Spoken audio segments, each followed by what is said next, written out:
Ranger's out enjoying the sun with me today. He's out here by himself because his brother and his sister can't seem to want to stay in the yard. They're always messing and gumming. Ranger's pretty laid back. Look at him.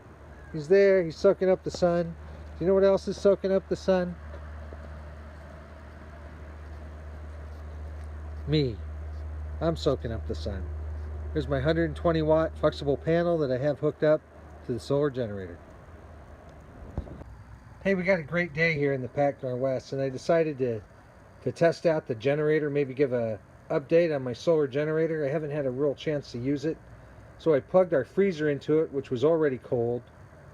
And so then to put some kind of load on it, we have this old beer fridge over here that was sitting out on the back porch, door open, not cold at all. And this is probably putting the real test on it as it's trying to pull down to its temperature. So the compressor's probably running. Ooh. So the compressor's probably running. And I tell you what, you're looking back here, and I hope, all right, so you can see that. This thing draws 1.5 or 1.4 amps. Startup amp 6.3. So on a 105 amp hour battery, you could draw down about 50 of those amps, maybe. We'll say 40 of those amps. That's about 40 hours that this battery will run it. What I'm hoping is that we're at least getting that 1 amp from the solar panel and we're floating the battery. But we'll see. I started out with like 12.6 or 13.6 volts on the battery, and I'm down to about 12.6 right now.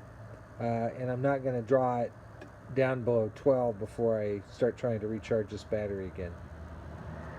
But just an update. Some people asked. Seems like it's going okay.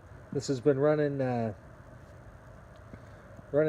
It was noon-ish when I started. It's about 2:30 now. And you know, those fans don't kick on very much for cooling it, so it's not putting it under a huge load. I heard some fan clicking.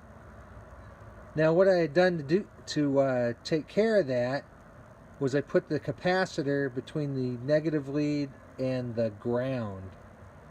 Well, then come to find out, I didn't tighten down the wing nut on the back of the inverter all the way, so it probably had a loose connection. That capacitor wasn't working the way it was supposed to. Tightened it down, no more clicking when the fan started.